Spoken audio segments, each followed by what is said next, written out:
नबी के बारे में खाना पीना रखता है, तू मिलाद के बारे में क्या बोलता है, तू फातिहा के बारे में क्या बोलता है। हम कंकड़ियों से तेरा इस्तेमाल करेंगे, हम खुदा से वादा कर चुके हैं, तेरा इस्तेमाल चादर पे बैठा के नहीं होगा और तेरा इस्तेमाल नजराना दे के नहीं होगा, तेरा इस्तेमाल पत्थरों और कंकड़ियों वलौ अन्नहुम इज़्ज़लमू अनफुसहुम जाऊ अस्तग़फिरुल्लाह वस्तग़फ़र लहुमुर रसूल लवजदुल्लाह तव्वाबर रहीमा।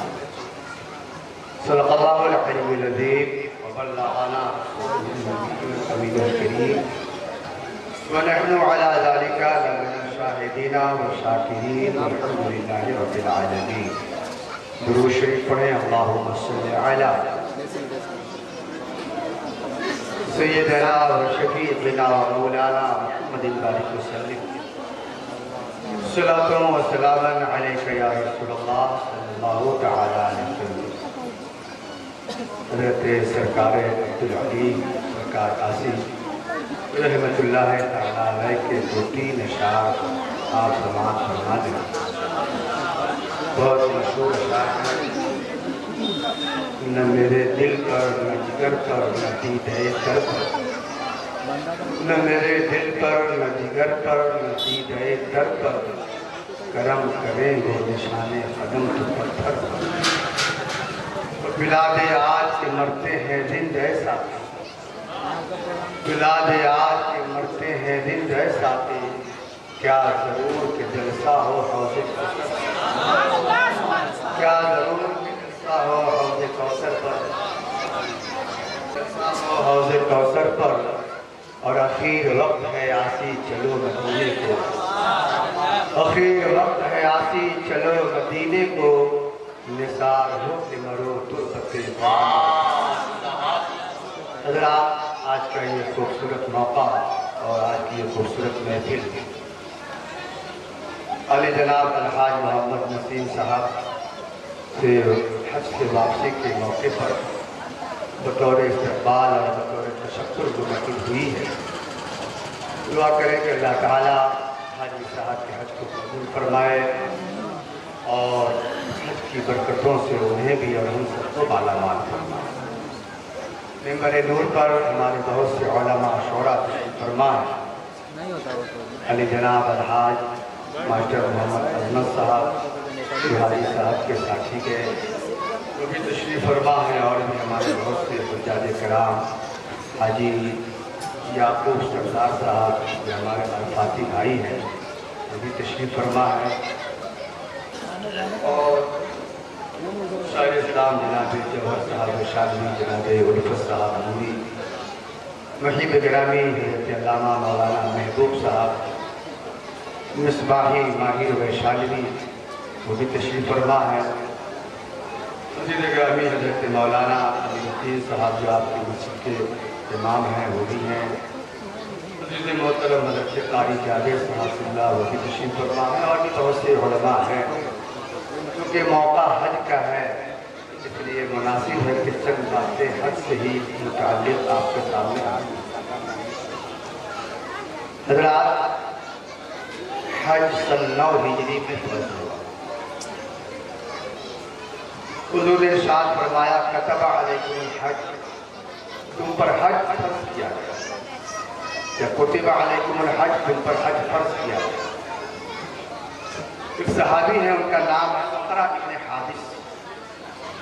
खड़े हो गए अर्ज़ किया या रसूलल्लाह आफी कुल्ले आमी, या रसूलल्लाह क्या हज हर साल फर्ज है?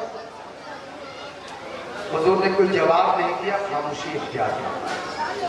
फिर दूसरी मरतबा उन्होंने सवाल किया आफी कुल्ले आमी, हज हर साल फर्ज है? हुज़ूर ने कोई जवाब नहीं दिया। फिर तीसरी मरतबा उन्होंने सवाल किया आफी कुल्ले आमी या रसूलल्लाह क्या हज हर साल फर्ज है? हुज़ूर थोड़ी देर खामोश रहे, उसके बाद इरशाद फरमाया लौ कुन्तु नअम लवजब, अगर मैं हाँ कह देता तुम्हारे सवाल के जवाब में तो हज हर साल फर्ज होता। इसलिए लोगों ज्यादा सवाल करने से बचो।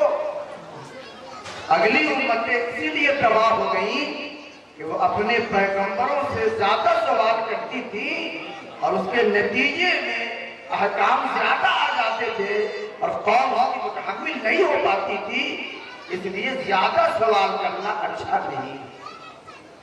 यहाँ से ये बात मालूम हुई कि हमारे नबी साहिब इख्तियार हैं। अगर मैं हाँ कह देता तो हज हर साल फर्ज हो जाता, मगर हाँ नहीं कहा, इसलिए हज हर साल फर्ज नहीं है, जिंदगी में एक मर्तबा फर्ज। सरकार ने फरमाया हज, हज में जल्दी करो, बेटा बेटी की शादी पे हज को ना रोको। मुझे मालूम नहीं कि बाद के जमाने में तेरे साथ क्या मामला पेश आ जाए और हज करने से तुम रुक जाओ। एक मसला याद है, किसी आदमी पर, किसी मुसलमान पर हज फर्ज हो गया और उसने सुस्ती या किसी वजह से हज न किया और माल खत्म हो गया, तंदुरुस्ती भी न रही, तो हज की फर्जियत खत्म न हुई। हज फर्ज हो चुका था और हज किया नहीं, और मालदार भी खत्म, माल भी खत्म, सेहत भी खराब, तो हज की फर्जियत खत्म न हुई। उस पर लाजिम है कि वो हज्जत बदल कर आए, चाहे जो रास्ता बने, जमीन बेच कर हो या जो भी हो, क्योंकि उसने अल्लाह के फर्ज किए हुए अहकाम की खिलाफवर्जी की है, इसलिए सजा भी है और फर्जियत की अदायगी भी है। इसलिए वो हजरात जो हज को रोके रहते हैं, मकान बनाने पर, बेटी बेटा की शादी करने पर, कारोबार को फैलाने पर, उनके लिए दर्से इबरत है कि हज फर्ज हो गया तो हज फर्ज होते ही हज करने की तैयारी शुरू। यहाँ एक बात और समझ ले, आजकल आमतौर पर आदमी उमरा से काम चला लेता है। उमरा कराने वाली कंपनियां लोगों को वर्गलाती हैं और कुछ लोगों को बताती हैं, और कुछ लोग भी बताते हैं कि पहले उमरा कर लो ताकि जगह देख लोगे, बाद में हज करने पर आसानी हो जाए होगी, इसलिए पहले लोग, वो लोग जिन पर हज फर्ज है, वो लोग भी उमरा कर लेते हैं और फिर हज की याद भी बाद में नहीं आती। हज फर्ज है, उमरा नफिल है। जिन पर हज फर्ज नहीं है वो उमरा करने जाए, अच्छी बात है, लेकिन जिन पर फर्ज है उनको हज ही करना चाहिए, बाद में तौफीक मिली तो फिर उमरा करते। ये उमरा कराने वाली कंपनियां अपनी कमाई, जब इन दोनों की मुलाकात हुई तो गोया शरीयत ने हुक्म दिया, अरफात की जगह है, पहचानने की जगह है, हाजी ठहरो ताकि आदम की यादगार भी कायम हो जाए और अल्लाह की मार्फत भी हासिल हो जाए कि आदम ने हव्वा को पहचाना, हव्वा ने आदम को पहचाना। यहाँ ठहर, ये पहचानने की जगह है, ये हमारे पते इलाही जगह है, अरफात का मैदान, अल्लाह अकबर। ये वही जगह है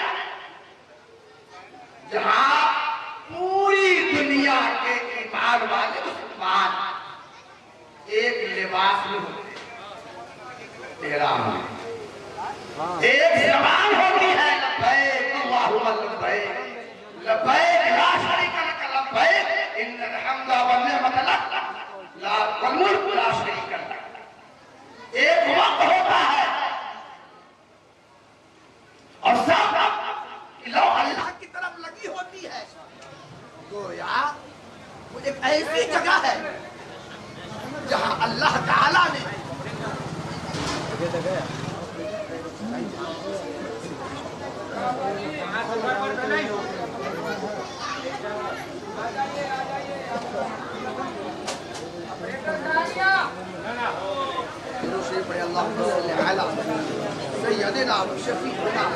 मौलाना मोहम्मद बारिक वसल्लम सलातन व सलामन अलैका या रसूलल्लाह, बारिक वसल्लम सलातन व सलामन अलैका या हबीबल्लाह सल्लल्लाहु तआला अलैहि वसल्लम। हज़रात, ये वही जगह है जहां 1400 साल पहले हमारे पैगंबर ने खुतबा दिया था, जो खुतबा हज्जतुल विदा के नाम से मशहूर। उस खुतबा हज्जतुल विदा की इतनी अहमियत है कि यूएनओ में जो ह्यूमन राइट्स और हुकूक इंसानी की जो का मंशूर तैयार हुआ, उस मंशूर में 30 मंशूर खुतबा हज्जतुल विदा। उसी मकाम पे अल्लाह के रसूल ने इरशाद फरमाया, ला फज़ला ले अरबी अला अजमी, किसी अरबी को अजमी पर कोई फजीलत नहीं और किसी अजमी को अरबी पर कोई फजीलत नहीं। किसी गोरे को किसी काले पर और किसी काले को किसी गोरे पर कोई फजीलत नहीं है, इल्ला मेरा तक़वा। इन्न अक्रमकुम इंदल्लाहि अत्क़ाकुम, तुम में सबसे अच्छा अल्लाह के नजदीक वो है जो अल्लाह का मुत्तकी बंदा। और यही पर अल्लाह ताला ने कुरान शरीफ की आखिरी आयत नाज़िल फरमाई, अल यौमा अकमलतु लकुम दीनकुम, ए मुस्तफा आज मैंने तुम्हारे लिए तुम्हारा दीन मुकम्मल कर दिया। ये तकमीले दीन इस्लाम का मैदान है, वो मैदान है जहां दीन इस्लाम की तकमील की आकार कायम है, जो हज़रत आदम के कदमों से मुशर्रफ हो चुका है, जो जहां मेरे पैगंबर के सांसों की खुशबू इस मैदान में रखी बसी हुई है। हाजियों, तुम आसमान के नीचे एक ऐसी जगह पर खड़े हो जहां पैगंबर का कदम पड़ा है, जहां हज़रत इलियास मौजूद है, जहां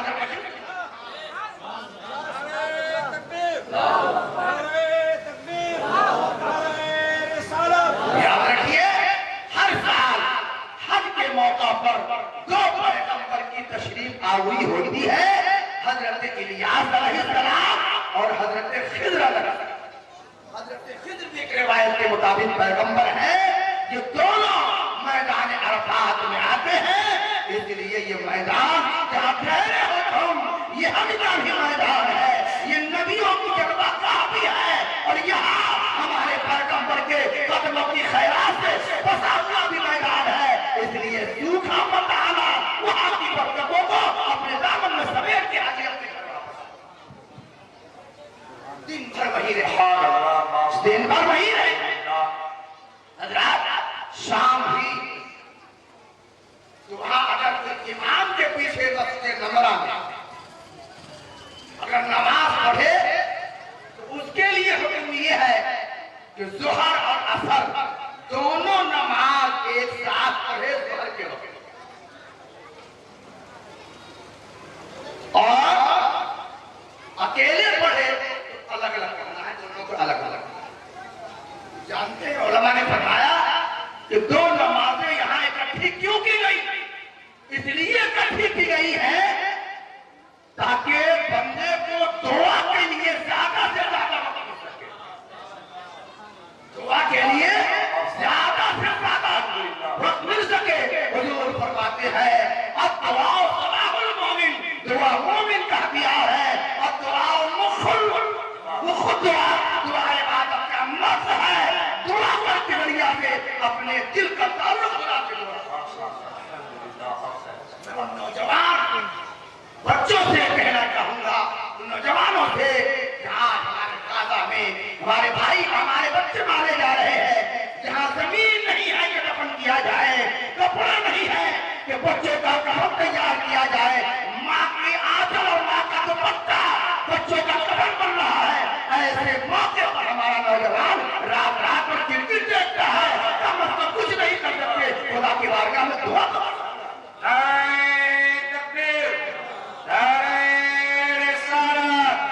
उनके लिए ये तो मान सकते हैं हज़रत गिरामी, जो कुछ हो रहा है वो नक्शे दीवार पढ़ने के लिए काफी है। आसमान से एक डिग्री लाकर अब नहीं कुछ बताएंगे, यही वाकया हमारी फ्यूचर की गम्माती करते हैं। पढ़ लो, तो चारों तरफ से ईमान के दरमियान घिरा हुआ इलाका महफूज नहीं है, तो कुफ्र के दरमियान बसा हुआ इलाका महफूज। इसलिए वहां क्या है,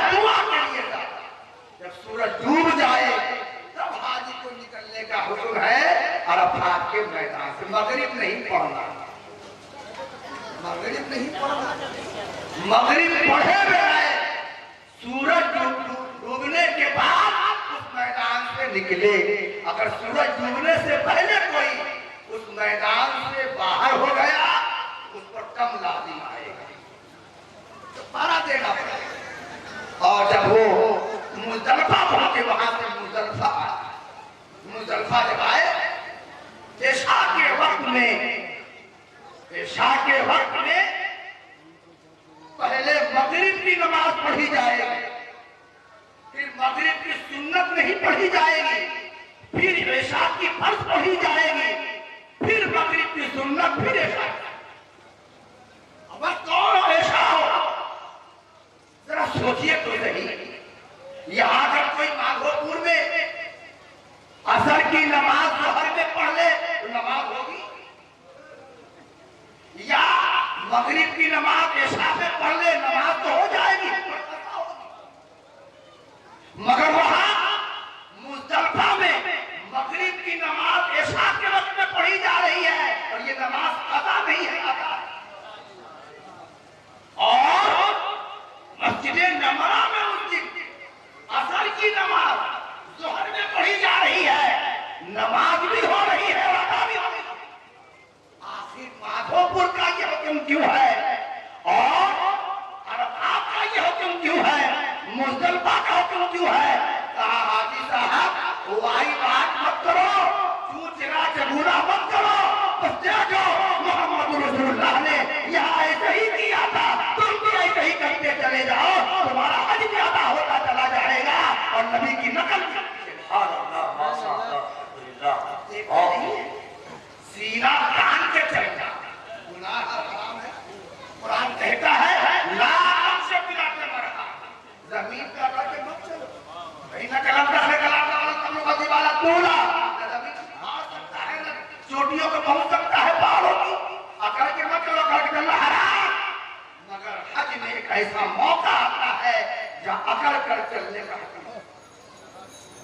हज में तवाफ जो होता है, तवाफ के अगले 3 फेरों में हुक्म है कि रमल करो, सीना तान कर छोटे छोटे कदमों के साथ पहलवानों की तरह। या अल्लाह, तेरी शरीयत और तेरे दीन का ये निजाम क्या है? इसका पस मंजर सुनिए, इसका जो हिस्ट्रिकल बैकग्राउंड है वो क्या है? मदीना शरीफ के लोग आए हज करने के लिए, सरकार सल्लल्लाहु अलैहि वसल्लम। तो जब ये आए अबू बकर, हजरत उमर, उस्मान गनी, सहाबा किराम थे, मदीना शरीफ की फिजा ठीक न ठीक जमाने में लोग बीमार, यहाँ से जो हिजरत करने गए थे बीमार पड़ गए थे, चेहरे पीले हो गए, आंखें रख गई। जब ये आए तो मक्का के काफिरों ने, कुफार ने ये ताना दिया, ये जब अबू बकर को ये क्या तवाफ कर पाएंगे, चेहरे पीले हो गए, मक्का छोड़ के मदीना चले गए रसूलुल्लाह की मोहब्बत में। देखो क्या हुआ, मदीना के बुखार में इनका क्या चला था, ये उम्र है अब के तवाफ कर पाएंगे? अल्लाह के रसूल ने फरमाया सहाबा अकड़ के उधर कुफार खड़े थे पहाड़ियों पर और ये मंजर देख रहे थे, ये मौका फतह मक्का का है। कहा साहब आकर के चलो और इन्हें बता दो कि मोमिन बूढ़ा ना होता है ना कमजोर होता है, मोमिन न बूढ़ा होता है ना कमजोर होता है, बूढ़ा भी हो जाए तो ईमान की गर्मी उसको बुढ़ापे में भी गर्म रखती है। देखा नहीं 55 साल की उम्र में हुसैन ने करा, यदि कहा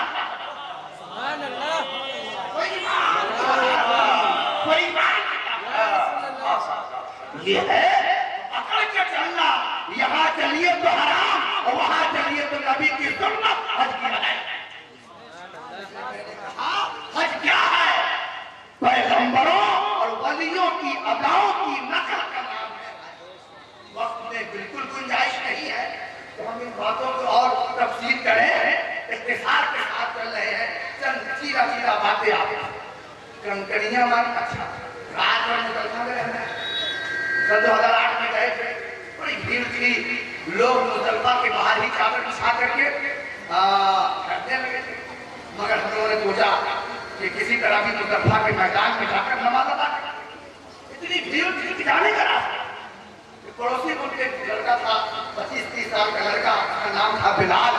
उसने अगले वालों से कहा कि भाई थोड़ा सा आगे बढ़िए, मुजल्फा शुरू आगे हो रहा है, आप लोग यही हैं।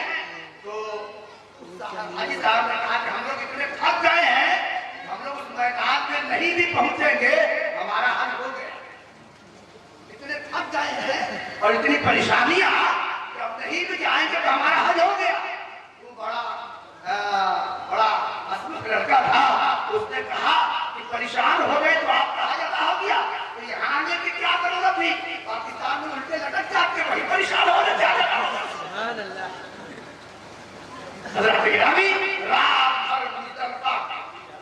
अराफात में सीमा लगा होता है मुस्लिमीन का, लेकिन मुज़दलिफा ऐसा मैदान है जहाँ कोई सीमा नहीं। 60 लाख 50 लाख लोग एक कपड़े में अल्लाह के आसमान के नीचे उसकी जमीन पर ऐसे पड़े रहते हैं। लोग लगता है अल्लाहु अकबर, इत्तेहाद देखना हो, उम्मत की वहदत देखनी हो, नजर आती है मुसलमान। गोया मुज़दलिफा का मैदान और अराफात का मैदान हमारे अंदर वहदत का पैगाम देता है, इत्तेहाद का पैगाम देता है।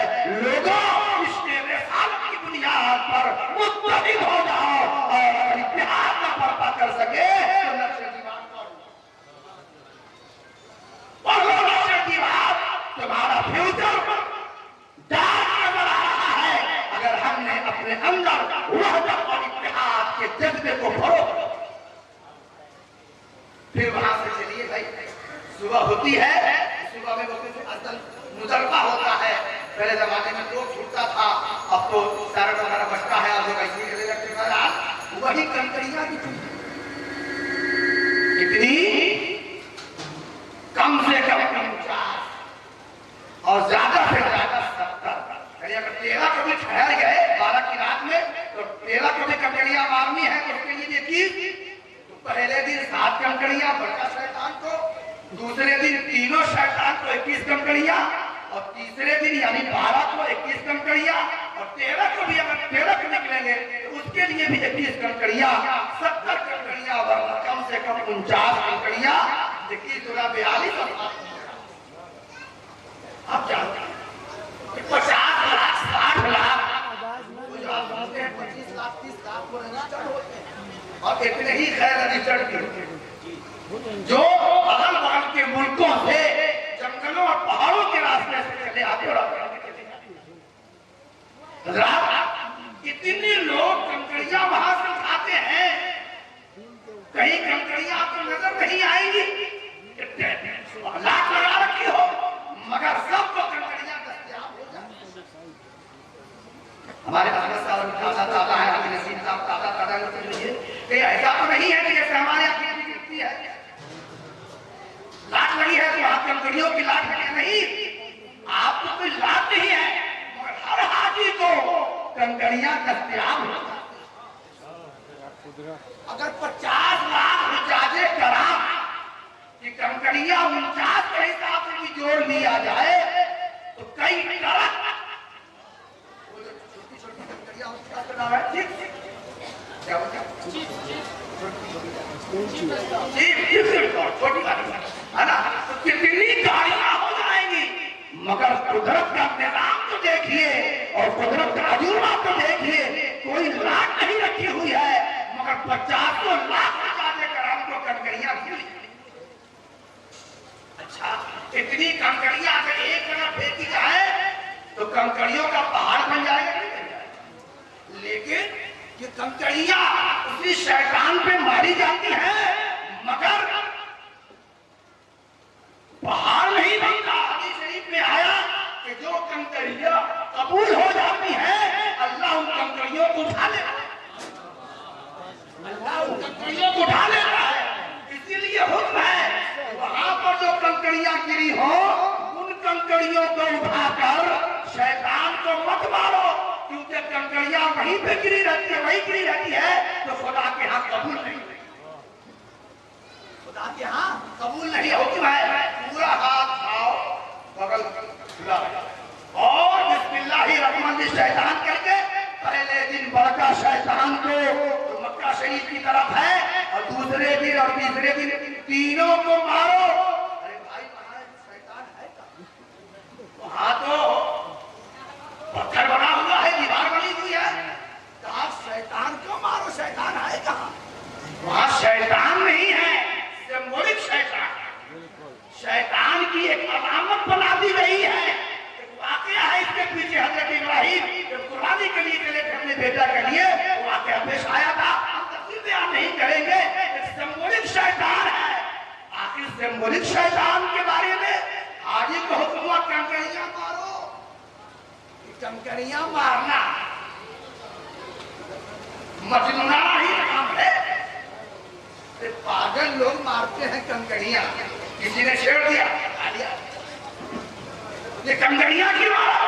ये सबक है कि हाजी ही आशिक होता है, हाजी ही आशिक होता है। और इश्क में क्या कुछ कर बैठे, इश्क में क्या कुछ कर बैठे। हजरत तो शेर है ना, क्या वो सामने हो रहा और जो ना हो खुदी में जो ना हो क्या ना करे। हाँ क्या है? हाँ, इसमें रोजे का सजदा हो के तवाफ, सरकार का रोजा भी सामने है, तो तवाफ करे कि सजदा करे हम उनके रोजे का। इसमें रोजे का सजदा हो के तवाफ। होश में जो ना हो क्या ना करे, होश में जो ना हो वो क्या ना करे। मगर इसका जवाब आज वाले शेर में दिया है, रोकिए रोकिए सर को हाय। जवाब भी दे दिया क्या? होश में भी क्या ना करो, सजदा भी कर सकता है, तवाफ भी कर सकता है, मगर अपने सर को रोक लीजिए, न सजदा कीजिए न तवाफ कीजिए। यही इम्तिहान की घड़ी है, ये सजदा खुदा के लिए है और मोहब्बत रसूलुल्लाह। कंकड़ियां मारिए, फरमाई क्यों? हाजी साहब कंकड़ियां मारिए शैतान को, शैतान से नफरत का इजहार है, गुनाहों से नफरत का इजहार है। तो जिस नफरत का इजहार कंकड़ियां मारकर आप यहाँ कर रहे हैं शैतानों से, उसी नफरत का इजहार माधोपुर में लौट के आइए। तो जो नफरत जाहिर कर चुके हैं कंकड़ियां मारकर, यहाँ भी कोई शैतान नजर आए, खा इंसान की सूरत में नजर आए या भूत प्रेत की सूरत में नजर आए, यहाँ भी कंकड़ियों से स्वागत कीजिए। हमने खुदा के हवाला किया।